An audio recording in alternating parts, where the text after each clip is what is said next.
Barbara Stewart. Thank you very much, Mr Speaker. I was busy watching the time to see whether or not I would manage to get a turn before 6 o'clock, because this is one of these bills that I had hoped would go to the Health Select Committee next week so that we could start work immediately on it. My pleasure to support this bill. New Zealand First definitely supports this bill. This bill actually makes common sense changes to a whole range of acts that are currently in process. The current legislation is very narrow. It sets out a whole range of functions that can only be carried out by medical practitioners in order to protect New Zealand's health and safety. And it's really great to hear from the Honourable Annette King that nurses are in favour of these changes. As the bill points out in the explanatory note, the training of health professionals has changed drastically over time. New technologies and treatments have been developed and the workforce has adapted and diversified. And many groups are now capable of performing the tasks that were previously solely the domain of medical practitioners.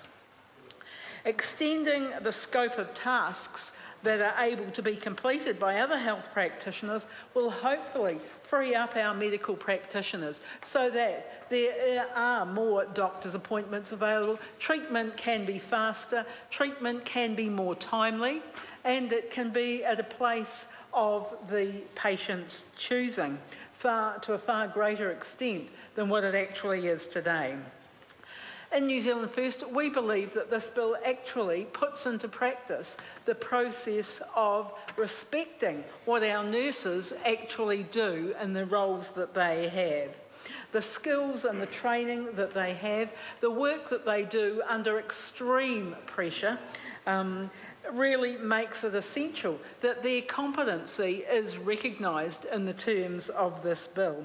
And of course, as has been previously mentioned, this is a change that may increase the number of nurse practitioners, which is a very positive thing.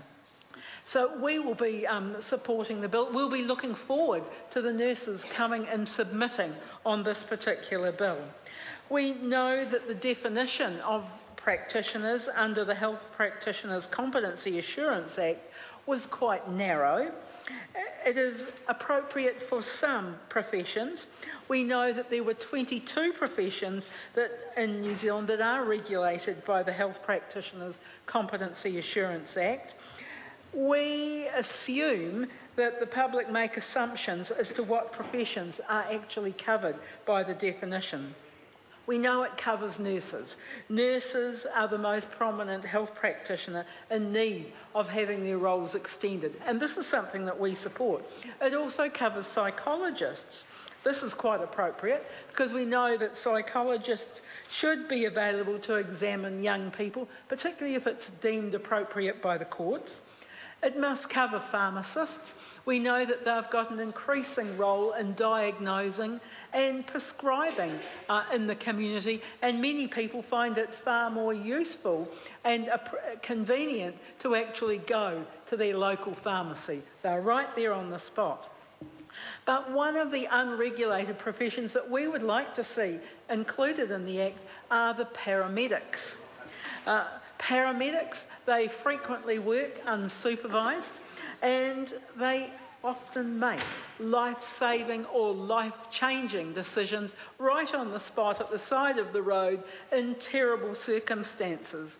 The skills needed by these paramedics are highly advanced and the interventions they make can save a life.